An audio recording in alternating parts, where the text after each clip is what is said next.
So Audi have been flogging this version of the e-tron since 2019. In fact, I've reviewed it a couple of times on the channel, but it's kind of now gone through a bit of a midlife update. So it has a couple of differences, but one of the best things on the 13,000 euro option list, yes, a Dacia Sandero worth of options, is a 22 kilowatt onboard charger. Now it does cost over 2,000 euro, but that means you are not relying really on fast charging of 50 kilowatt chargers upwards, because you can plug this in, go have lunch somewhere, go to the gym for an hour, whatever it is, and you'll get a significant amount of charge.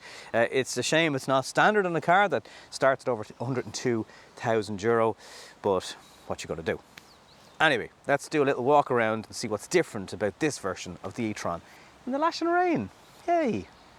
Okay, so a couple of changes that are now on this newer version of the e-tron is the grille. So that has changed. It's kind of a flat, flush grille here. The four rings that used to be kind of plastic and have a silver aluminium effect is now replaced by this grille. Not the first time this is on an Audi, of course. You can see it on the Q4, for example. A little bit of difference going on here. But then the claw strips are still evident on the headlights. These aren't matrix headlights, but they provide plenty of light, so I think you'd be happy enough with them. Again, little e-tron symbol is still here. And is it a bit more imposing with that grille when you look at it straight on?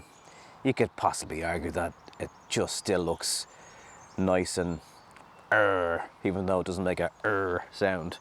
Then coming around to the side of the vehicle, so we're sitting on 21-inch alloy wheels here. Red calipers are going on. That kind of hints that there's a little bit of performance. You know, it's not. It seems like there are S-line touches throughout the car, but then it's not an S-line. There's no S-line badges on it and things like that. So we have roof rails over the side. If you do little trips to France, maybe with your family during the summer, perfect for that. Still little black inserts down the bottom, but very much the same car since it came out in 2019 from the side. And similarly enough around the back, so we still have a daytime light running strip goes across the back. You can turn on your headlights during the day and that will illuminate all the time. Then you have a brake light, huge big spoiler. This bit is also different now on the e-tron, so again, little slightly different logo. And we have a Q8 badge here. Now, the last Q8 model from Audi was obviously a very, very different car, but they want to continue on the name, which is fair enough, although Q8 past owners might be like, oh, that's a Q8, but it's not. Now, it's a big SUV, so you're probably going to expect a decent boot, and I think by and large people will be okay with that. There's lovely texture, lovely finish to the carpets and the materials used in the vehicle, so it does feel very premium. You have light LED strips here. Nothing halogen going on here. You can drop your rear seats by using these handles, and for your charging there is a bit of a frunk, but also if you want to store cables down here you can, so that's very handy. Not a huge lip here as well if you want to get things in and out. It's about a hand wide. Nets for storage. And if you do want to then keep everything secure and private, this shelf just slips into place, and it is flexible, so if you did want to have a bike or something under there, that would also work very well. Something else that is slightly different now is the Audi and Q8 e-tron Quattro. It's like as if it's sketched in, and that was first on the Golf, as far as I know. The Mark 8 Golf had that, and the B-pillar. So it's all keyless on this version of the car. I'm just delighted to get into an Audi and see there's nets, and there's actual climate control for rear passengers, which can be very decently manipulated, in fairness, whether it's temperature, I don't know if that would actually do the door locks, which kind of doesn't make sense really, because the whole point of keeping kids away from that is there. And down here we have charging. So there's 2 USB-C charging ports down here, and a beautiful flat floor. And again, the texture and finishes of that carpet are really, really premium. Decent visibility out of your rear window. There's a wiper on it, which is actually becoming kind of an unusual thing in cars these days. For some reason, a lot of manufacturers are getting rid of them. We have an armrest here, which does have no access to the rear. So if you're a skier, have I got that right? Yeah, no access, but very nicely engineered set of cup holders here. Not the way they just pop out. And then your ambient lighting, of which there's many, many colours, is here inside the back. So it is quite dark. You know, this hasn't got a glass roof, but the head height is good. And if you're wondering about leg room and foot room, well, there's tons of it. I can't say there's any problem with knee space or where to put your feet. It's all pretty good. And as much as it's dark back here, you still have a good view out to the front of the vehicle as well for your rear passengers. So it could be worse. Another thing that has not changed on the e-tron is the charging ports on both sides of the vehicle. Now on this side, you'll only get AC.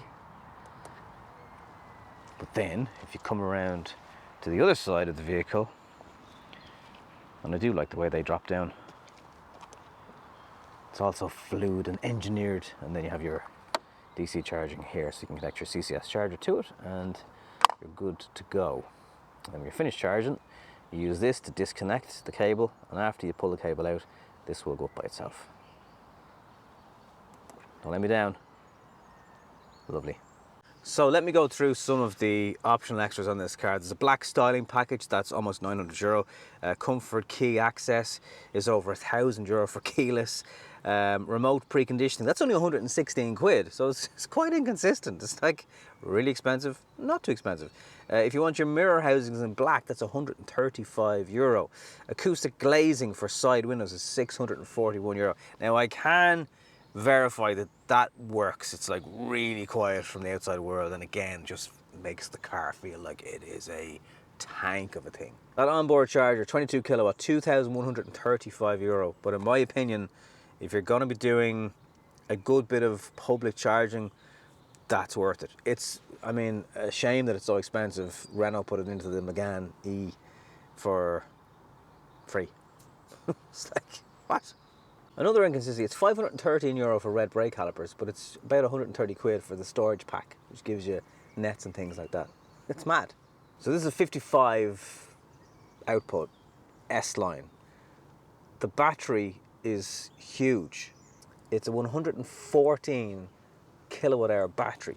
So that means, now not all of that is usable, but if you were to charge that at home, and let's say you're going off a rate of about 38 cents a kilowatt, it's going to cost you just over €43 to charge this car at home. Now Audi claim over 500 kilometers of range. Not a hope. Not even 400 kilometers. And we're not in the depths of winter anymore. It's about 15 degrees today. I've been driving this car when it's been about 17, 18 degrees. It's just not particularly efficient. But anyway, let's have a little look around the interior and see what's changed here as well. If this was an S-Line, you'd have S-Line embossed here in the seats, but they're kind of S-Line seats. I don't really see the difference because you still have great bolsters on the side. Down here you have an extender for the back of your thighs. So I can't really complain about the seats whatsoever. They're also electrically adjustable with lumbar support and stuff down here also. You see, here's the weird thing. Then you have an S strip here. So it's like, which is it, lads? And the thud off those doors is like nobody else. They're just like, boom. Huge thud off it. Here's the buttons for keeping the kids locked in the back of the car. These bins are massive, like a cheeky McDonald's breakfast remnants fits in there, and there's still leftover space if you wanted to put something else in. Other storage It goes on down here again, cheeky little plug for McDonald's, so drinks holders, which are really secure. Like, that is going nowhere once you plonk that in. You've got charging for your mobile phone down here. It goes in sideways. You can cover this up then as well if you want to keep things private. You have two USB-C chargers, and under the armrest, not the biggest little storage area in the world, but it's there. And that armrest, yes, of course, does slide and go up and down depending on how you like to use it. This is kind of the brains of your climate control, so you can have it on sync mode. You have dual zone if you wish. Heated seats controls are down here. No air cooled seats. Again, you might expect them for the price, but you can select your drive mode down here, and then you can pick whichever one you want, whichever one's most efficient, whether you're going off-road. So you can raise up the suspension and you'll feel the suspension just rising up. Don't know if you can see that, but you can also hear the noise of it doing its thing while it adjusts. So that's good if you are going to take it off-road. And there's more shortcut buttons to here. You can find out how much charging you have by pushing in this button. You can minimize the screen, put your own little shortcuts here. You can access your park assist. So plenty of buttons, and your head-up display can be controlled by this as well. So there's a nice little shortcut there to that. And you can control it and put up your display and raise it up, lower it down, whichever works for you. Very easy to use. And I like the way you're not then going through menus and menus and menus to try and find the head-up display. And this part of the display gives you loads of information and will also reveal that it's not the most efficient car in the world. This is my short-term consumption, but if you go into long-term, you'll see it's still about 27.3 kilowatt hours per 100 kilometers. That is not very efficient.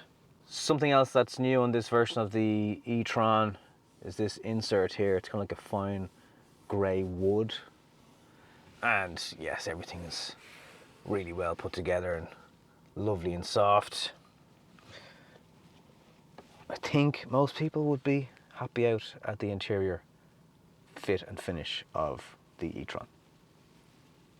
Another area I'll have to commend Audi on is just their infotainment. Like, it hasn't changed much over the last few years, but it's still easy to use. So you have shortcuts to these bits that you might want. You swipe left and you can set up whatever you'd like to put in here.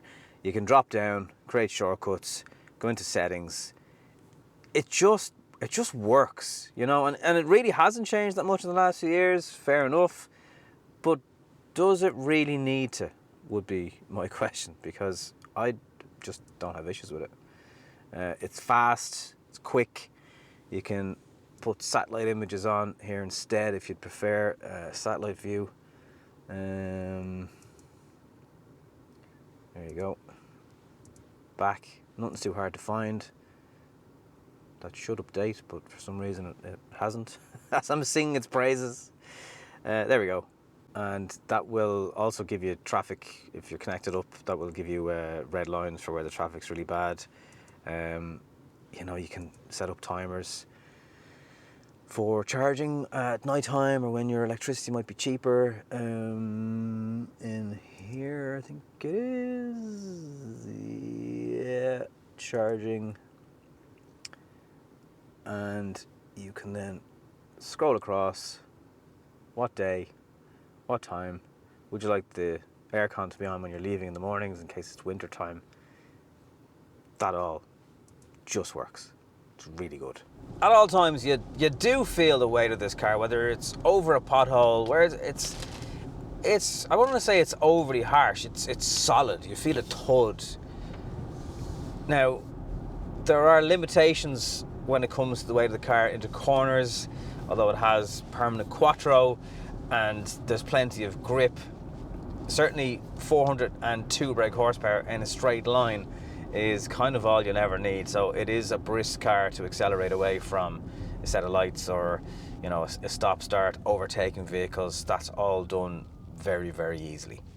Just on the range then, as I'm sitting here at a set of traffic lights. So if you fully charge it, you'll definitely see just beyond 400 kilometers on your gasometer. That will quickly drop. As soon as you turn the aircon on, you'll lose about 30 kilometers.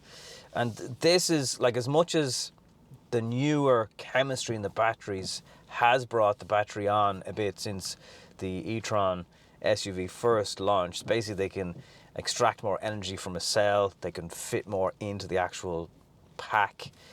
And I've been in a couple of factory tours where they show you how they put the batteries together and the chemistry involved, and the chemical engineers who give you a guided tour of how plants are being built across Europe and the United States and Canada from the Volkswagen Group, so they can kind of do their own batteries in-house.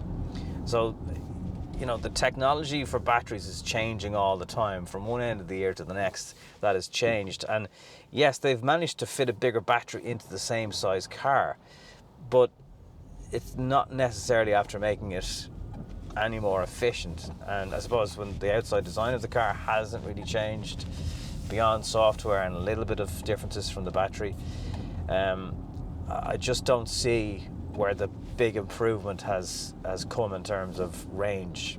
That's the problem. I mean, it's powerful, it's extremely heavy, so you're generally cruising around doing 30 kilowatt hours per 100 kilometers. I was in the new Toyota BZ X squared multiplied, it's like the most complicated name as a taxi last night, and that was doing 15 kilowatt hours per 100 kilometers. So, and that's as a taxi. So you'd imagine there's all kinds of driving going on there.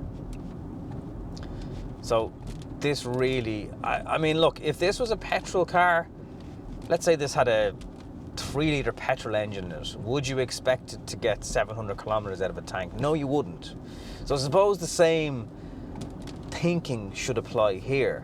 Not every car is built with efficiency as its goal, but the e-tron in this variant certainly is not built with efficiency as its goal. It's more about luxury and comfort, and you know, it looks like a big solid bus, and it is. I mean, even that acoustic glass that I mentioned earlier on that's insulated, it works. Like, you can barely hear cars going by at 80, 100 kilometers an hour here. I can't hear them.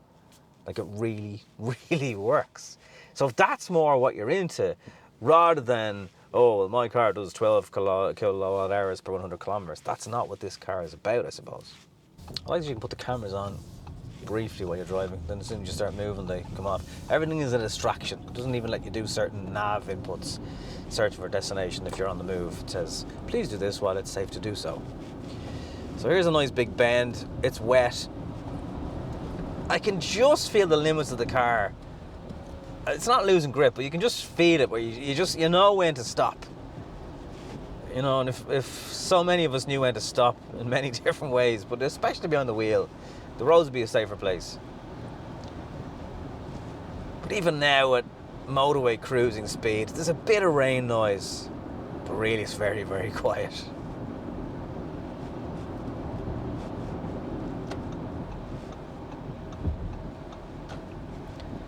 I do think it's absolutely bananas. This car is €122,000 and there's no blind spot. Audi, what are you doing? Like, this has a Sandero worth of extras and it doesn't have blind spot. I can't understand that one. Now, it does have frontal collision avoidance, like it's warning me that I'm going to hit that truck there, even though I'm not, but it's warning me that I'm too close, breaking the 2-second rule. There's a car coming towards me, a nice Beetle actually, but it's a good job my eyes work, because the car wouldn't have warned me it was there for €122,000. If you want to just cruise on the M50, just whack on your cruise control, you tell it how close or near or far, however you are, you want to be from the car in front, and it just does its thing. And it also has what is known as travel assist, so it will read speed signs, it'll slow down, speed up, depending on them. Even in slower traffic, I don't know if it uses the nav or just radars, but it will sense when you need to brake, and it'll do some of the braking for you. It'll tell you when to lift off, it'll slow down coming to a roundabout. It's really, really clever. And there's a level of autonomous driving on board on the e-tron that does make life easier. Good to see that after much moaning from myself and many other people, I suppose, about Circle K, they're finally getting around to turning on their chargers. They will initially start at 150 kilowatt, which is coincidentally the same speed that this e-tron can charge at, which is all right by today's standards. You know, certainly something from Hyundai or Kia will charge quicker. Some of the Volkswagen, the new ID.7 will charge faster than that. I think there's 200 kilowatt charging. So again, it's another area where Audi kind of need to just play catch up, or maybe they don't care. Can't figure that one out. But that 22 on board, oh my god, that's just worth it. Like, I went in for swimming lessons with the kids yesterday, plugged in for an hour and a half, came out 93%, and I think it had been on, like, I don't know, I think it was 70 something. But the point is, a quick hour, you're never going to pay overstay fees, is enough, and you're not hanging around. You don't have someone tapping on your window, will you be much longer? Will you be much longer? Like, I'll be as long as it takes. I sat in the charger, 50 kilowatt charger the other night for an hour and 15 minutes, like an idiot, with a woman in a Tesla. But I was using the AC charger, so actually this thing was still ticking along nicely as I sat there swiping on Instagram, going back onto something else, going back onto Instagram. So was she, by the way. I could see what she was doing, but like an hour and 15 minutes, there's just no need for that. Hello, etiquette. So that's why you need a 22 kilowatt onboard charger if you're buying an e-tron. Just buy it. If you can afford a car like this, you can afford the €2,000. It shouldn't be €2,000, but you can afford the €2,000 22 kilowatt charger. And it really will make your life a lot easier. It's one of the best things about this car. Plenty of power, put the boot down, it shifts. Like, it really does shift for the absolute size of the thing. It's monstrous, like, it's really, really big. Everyone's going to feel like they've loads of space in it. And it can still move. So then when you combine all that and 400 200 horsepower, you go, right, I can kind of see why it's doing. And now it's crept into the 20s. It's doing 29.1 kilowatt hours per 100 kilometers now on the M50, which is it's like probably at this speed 5 kilowatt hours per 100 kilometers worse than a Skoda Enyaq, maybe 7. And in the rain, it is nice to have a rear wiper, because a lot of car companies are just taking them off. So at least there's that. I do still love the e-tron. I think it still shows you, it's a great display from Audi of what an electric, luxurious SUV is. But it just hasn't moved on enough in the 4.5 years it's out now. It needs, I know this is, you know, there's some refreshments going on around the place, but it's not enough. The competition's getting better all the time. I've no doubt Audi have it in them to, you know, do many more luxurious versions of electric SUVs, but come on, time is ticking.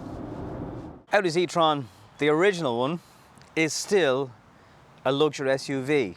What it is probably lacking in at this stage is the efficiency of it. You can put the biggest battery in the world, which Audi have tried to do, like it's up there with the biggest types of size of batteries on the market today, but it's still incredibly inefficient.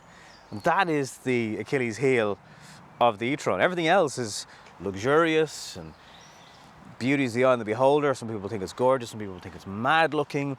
It's just the BMW iX will do a lot of what this car does, and it's significantly cheaper.